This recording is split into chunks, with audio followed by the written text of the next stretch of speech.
CIAA event outside of a couple of instances, and I just wanted to highlight we had, and if you put these in context, we had more than 100,000 people, very small confined areas in the uptown. We had parties all over the place, day parties and night parties.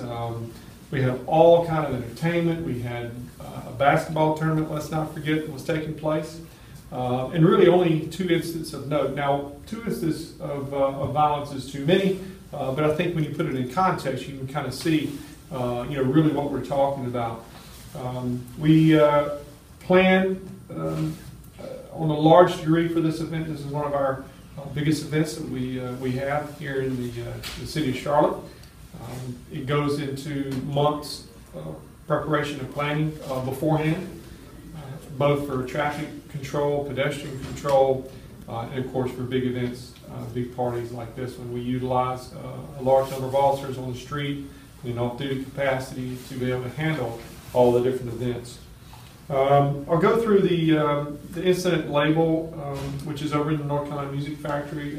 At around 7 or so, we had, and just the short of it, we had a party going on, we'll say, and then during one of the songs, an unknown person fired, we believe, 2 rounds into in the club, striking 2 individuals. One, a female, was struck in the head, thankfully. It was not a non-life-threatening injury. A little while later, a male self-reported to CMC with injuries to his legs. We're still investigating that, of course, and we're watching videos and interviewing witnesses, etc. If you've seen the small clips of that one, it's very chaotic, and it's not really good video from what we have. We're also, combing other video that might be present to see what else we can determine. So we got that cleared out. We did some, of course, through our investigations, we found out that there were some violations for alcohol. Brandon Michael Rood, the general manager of Label, was taken into custody by ADC detectives for alcohol violations. So a little while later, though, a couple hours later, the club was able to reopen and had other parties without incident.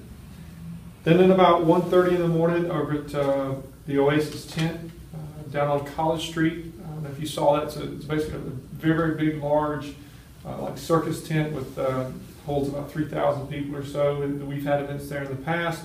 During this event, based on what we know now, there was a fight between a couple of individuals, and during that fight, there was some stabbing. 2 individuals were stabbed. Again, not life-threatening. Then what we believe happened is that a table was overturned and made a noise, and somebody yelled out gun, and then we had a mass exodus of people in panic that rushed out. And that's where we got bruises and cuts, and I think a broken ankle and that kind of thing. That's what created so much of the after effects of that event.